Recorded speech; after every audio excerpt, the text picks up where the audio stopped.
This may surprise you, but I no longer like to tell people that I prefer buying vinyl records over listening to streaming music simply because vinyl sounds better. I think that's kind of an obvious answer at this point, right? It's also kind of lazy and boring. What? Now, before you freak out, let me explain. I've been buying records for over 25 years, and I own a lot of records. And it's natural for people to come up to me and say, oh, you must buy so many records just because they sound better. And even though I do agree that it sounds better than streaming music, I actually think there's a handful of other reasons why I prefer buying records versus what I would argue is the convenience of streaming music. Streaming music, you have everything right there in your hand. You could pull up anything you want to listen to, and it's so easy and convenient. And yet, after all these years, I still find myself going out every weekend, buying records, bringing them home, cleaning them, cataloging them, playing them, sometimes selling them. Going through all this trouble when I could just have everything right in the palm of my hand. So let me tell you those 4 reasons right after this. Reason number 1 why I'm still buying records after all these years is simply the experience of shopping. Now, I love to shop. I love to shop for almost anything. Well, I really don't like shopping for clothes now that I'm in my 40s. That is not fun at all. But other than that, I love to shop for books, music, movies, just going to thrift stores and estate sales and seeing what odd things are there that I might be able to buy. Like, I love to shop. It's been that way my whole life. So for me, going into a record store is an experience that's very hard to replicate digitally via a cell phone. You just can't do it, right? For instance, I was traveling this weekend. We went to visit our sons in Chattanooga at college, and they had gone to an antique store one weekend and found one with a great record section. And they had bought some records there and like, Dad, when you come, we got to go. So that's what we did. First place we go is to this place, and you go walking in, and I'm getting excited as we're pulling up, thinking like, oh, I wonder what kind of records they'll have here. And sure enough, we get there, and there's just racks and racks and racks of records. Like, it's kind of overwhelming. And you start thinking like, oh my gosh, where do I even start to look? Do I look over here? Do I look over there? Do I look on this rack or over here on this wall? And there were CDs and 45s and 78s. It was overwhelming, like in the best way possible. Like my heart was racing. I was so excited to be able to go through all these records. And I found some really great ones, which I'll show you here in a few minutes. And to me, like, I can't get that experience just scrolling through listening to music on my phone. And that's going to seem obvious to a lot of people. But again, when you're talking about vinyl versus streaming and people just go, oh, it's because of the sound, there's a lot more to it than that. And for me, the experience of going to a store and not knowing what you're going to find far outweighs just being able to sit at home and find anything you want in your phone. Honestly, after all these years, the more scrolling I do through my phone, looking for music to listen to, I actually can't think of anything that I want to listen to. Is that weird? Like, for me, it's the actual physical object, being able to look at it, scan all my records, pull something out. That's what makes me want to listen to something, not just going through my phone.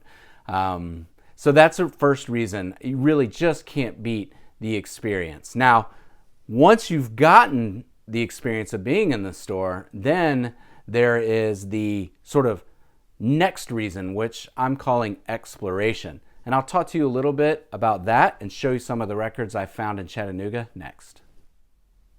Reason number 2 why I prefer vinyl records over streaming really comes down to what I call exploration, or think discoverability. That's kind of a weird word. Let's go back to exploration, okay?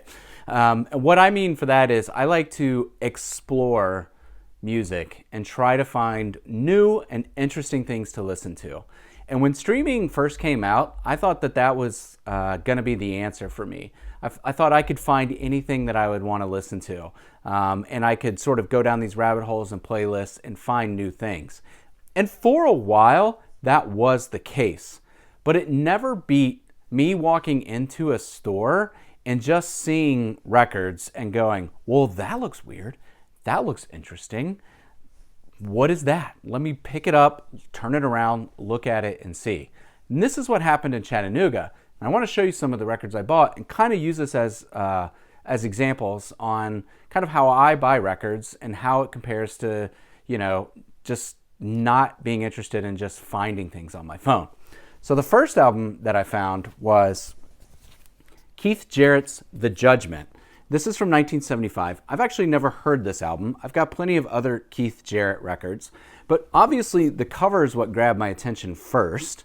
And then I flipped it over and I'm looking at who plays on the album. And I know I cannot go wrong because Charlie Hayden is playing bass and Paul Motion, who's one of my favorite jazz drummers, is playing drums.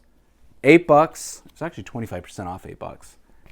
I am picking this up.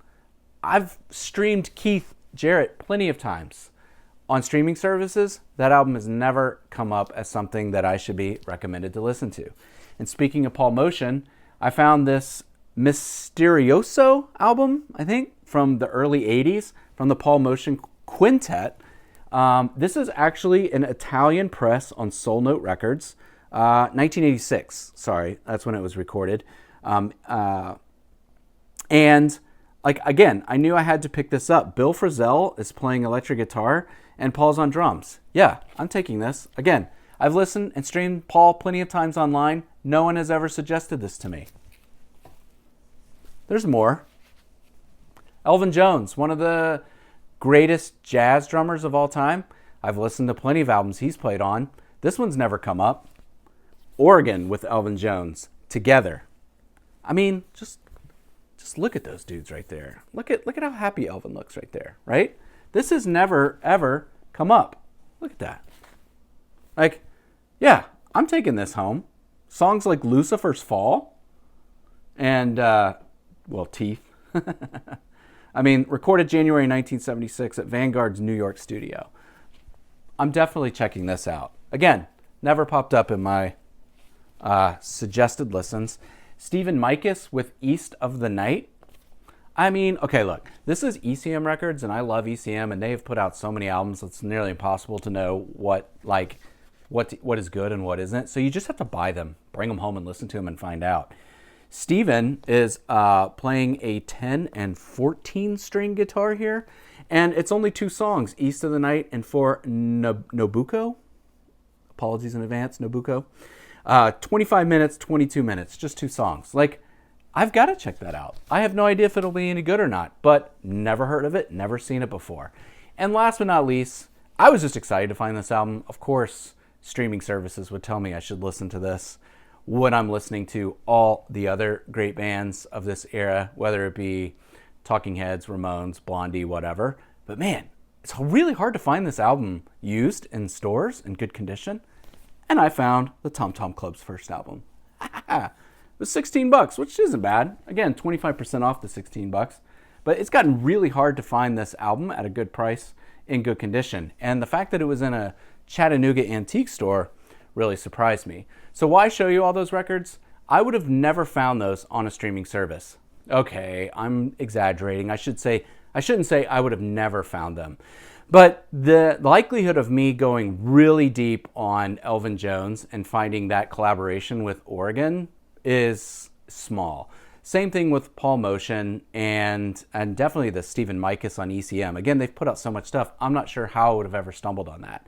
So when I'm actually in a store and I'm flipping through the bins and I'm looking at every single record and something grabs my eye, I've got to pull it up and look at it. There's Keith Jarrett records that I pass on because maybe it's just solo piano and I don't find it that interesting. But when I pull one out and I see that Paul Motion's playing drums and Charlie Hayden's playing bass, I'm taking it home, especially if I've never heard it. And again, these are things that I can't even tell on streaming services who's playing on the albums. So when it comes to jazz, it's really hard to even find that album on streaming and know who played on it. That would make you want to pick it up. Now, the argument here is that with a streaming service, I could simply play it, and if I don't like it, then I don't have to listen to it. The risk I'm taking is I'm buying them for $8, $10, $20, maybe even more, and I'm bringing them home to then determine if I like them or not. And that leads me to another point I'd like to talk about a little bit later about another reason why I like buying records over streaming services, which is sort of an idea of collection versus curation, and we will get there next. But before we do that, I want to talk to you a little bit about community and how that relates to buying records versus streaming music at home. Let's do that next. Reason number 3 that I prefer buying vinyl records over listening to streaming music may be kind of an obvious one, but I want to spend a little bit of time talking about it. And yes, I'm going to show you more records that I bought as an example for this reason. And the third reason for me is community. Now, like I mentioned earlier, I go to the same record store every weekend. Like if I go on Saturday and they tell me something's good's coming out on Sunday, I'll go back on Sunday. But I'm there at least every Saturday or Sunday unless I'm out of town. I just can't help, but I have to go look, right? And every time I go in there, I always joke, it's like my mom would always watch Cheers when we were growing up. And you know how when Norm walks into the bar, everyone goes, Norm! That's how I feel like when I walk into the record store. People are like, Aaron, how's it going? You know, how was your week? How are the kids? You know, what's new? How was your trip? Those sorts of things. And I'm able to ask them the same questions. When I'm inside the store, I run into people I know and their families are there and we catch up on the same things. I've actually been in the store before and I've run into someone and I know that I know them from a virtual Facebook vinyl group, but I've never met them in person, and I'll introduce myself and it's like, oh, hey, it's great to meet you. Like you're making a personal connection like in real life instead of being on Facebook or Instagram or what have you. And for me, the community aspect is really, really important because when I go walking into a store, I just love that they know me. They know what I like to listen to. They'll have recommendations for me. They'll point out things that have just come in.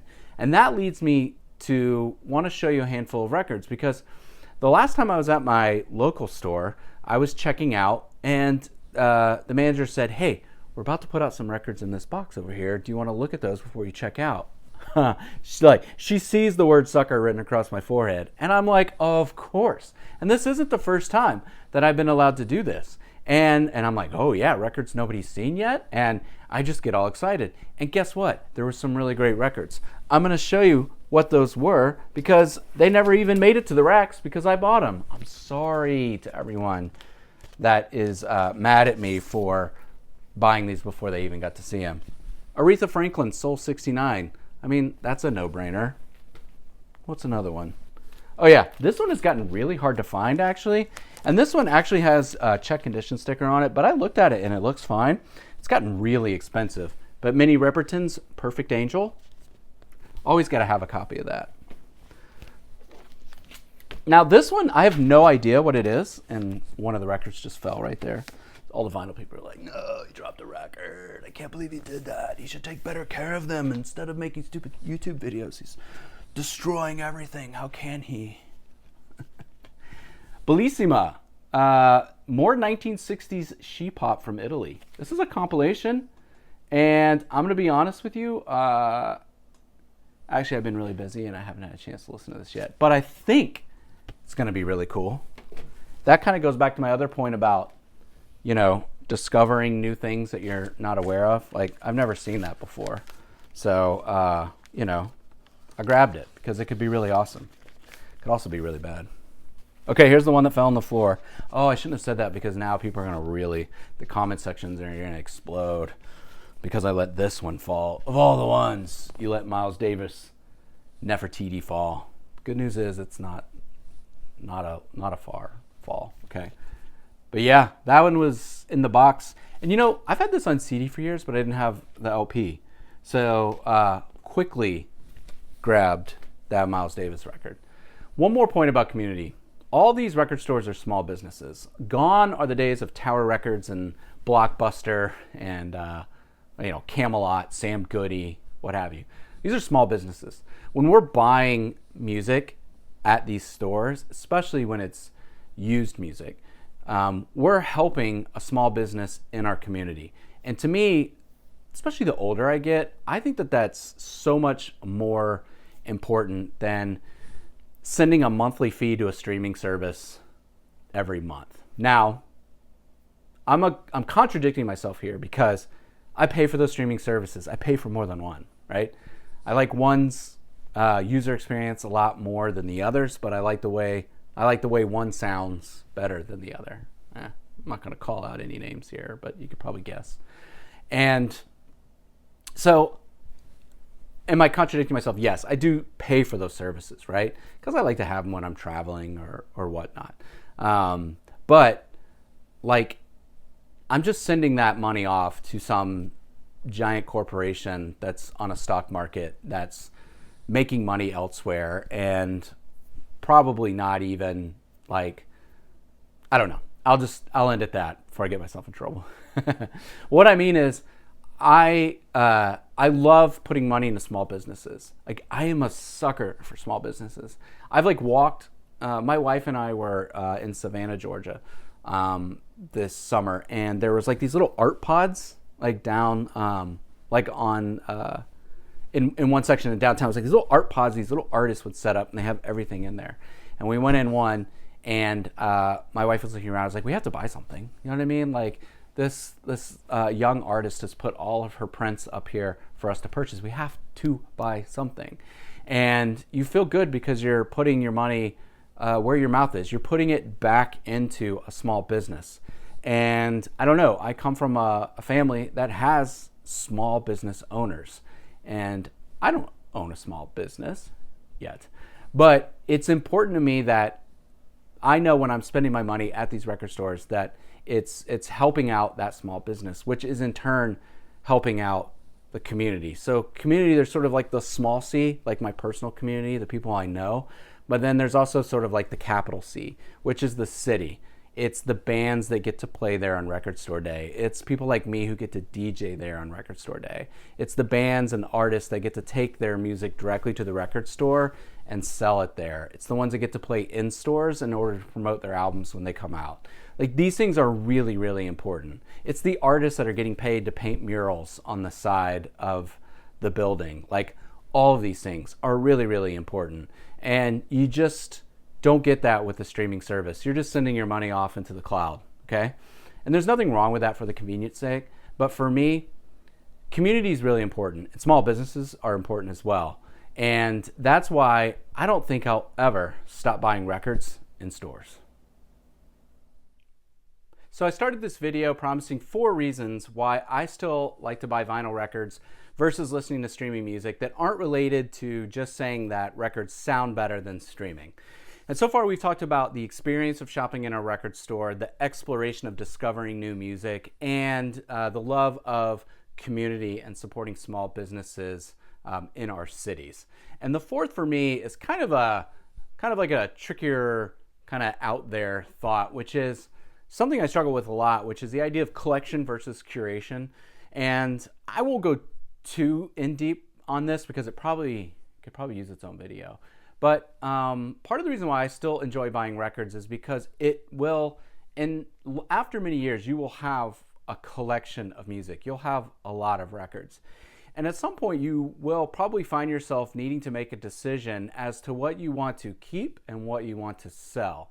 And therefore, because you have a collection, you almost have to become a curator of your own collection. So, curation.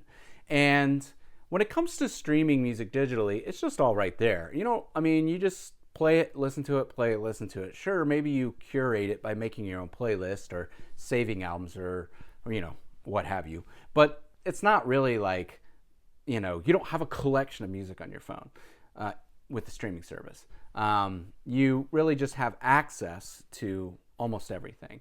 And now, when you own, let's say, over 1,000 records, and you have to at some point curate that down. And curation is an interesting idea because I've been buying records since I was in college when I had an emo phase. I'll admit it. Punk rock, indie rock. I've obviously, like every stereotypical white dude that buys records, I've had a jazz phase. I'm probably still in the jazz phase. But, experimental music. I am always picking up interesting looking dollar records because you just never know what might be on there, right? At some point, you're going to have a ton of records, is my point, and you're going to need to curate them. And what I have found over the years is that I've actually enjoyed going through my record collection and picking out the ones that I no longer listen to and selling them. And that could be via Discogs or eBay, which isn't really that exciting, to be honest. I mean, yeah, it is what it is. But I've begun selling at record shows, both locally here in Nashville and even in cities outside of Nashville. Like I did one in Huntsville last month, Huntsville, Alabama. And I'm looking to try to do more in cities outside. And at that point, I'm getting to go through boxes of records that I've set aside and priced, and then go set them up in a room, basically where a ton of people are going to show up, and we're going to get to chit chat. Guess what? About records, about music. They're going to ask me if I have this for sale, if I have that, or what do I recommend? Do I have anything cheap? What's the expensive thing? You know, and we get to have all that back and forth, and I get to sell those records on to someone else that I'm no longer interested in. And I've seen a lot of people get really, really excited about some of the records that I've sold them. And that is really, really interesting to me after all these years of buying records that I'll never get with streaming music. Can I make someone a playlist and send it to them? Sure. But I'm not going to get that interaction. I mean, I had this guy run up to my table and he was like, "Do you have any Spiritualized?" And I did actually have a Spiritualized record that I didn't need because I had 2 copies of it for some reason. And he was so excited. And I was like, "Well, I have this one," and I'm spacing which one it was. And he was like, "That's the one I want." And I think I had $40 on it. He just threw 2 20s down, grabbed it, and ran off, like cheering in the air. And to see somebody be able to have that experience buying something like from me that I owned is really, really great. And that's not something that I'm going to get elsewhere. And so if you're someone like me that likes to buy a lot of records, because people go, "What do you do with all these records?" You know, especially when I'm experimenting with these dollar records, I'm finding at Goodwill that just look weird. I'll just throw them in a box if I don't like them and take them to a show and put $1 on them and let somebody else discover them and see if they may like them better. Because you know what? They may. And that, again, like I can't beat that personal interaction. And I think to sum up all of these points, if I feel sort of a theme through all this, it is that to me, buying vinyl records is a personal experience that I get to share with other people. And that's by going out and visiting stores, looking for things I've never seen before, talking to people while I'm there, bringing them home and listening to them, enjoying them for as long as I can, and then if not, going back out into the world, meeting people again and selling them those records that I no longer need. That may be the perfect summary for this video. So, yes, records sound better than streaming. That's a no-brainer. But consider these 4 reasons that I mentioned in this as to what you may express to someone else when they're sort of picking at you about having a large record collection or about spending your money on records or wasting your time in a thrift store or estate sales or garage sales every weekend looking for records that you may not be able to find anywhere else. They just probably simply don't understand that. And that's okay. It's not for everyone. But for those of us that love buying records, flipping through a phone and trying to find music to listen to will never, ever compare to going to a store and finding records that you never thought you would find and getting to bring them home for yourself. Now, I mentioned earlier selling records in Huntsville, Alabama. I actually found some really great deals on a handful of records there, and I made a video about it. If you're interested in seeing what I found for a great price at that record show, you can watch that video here.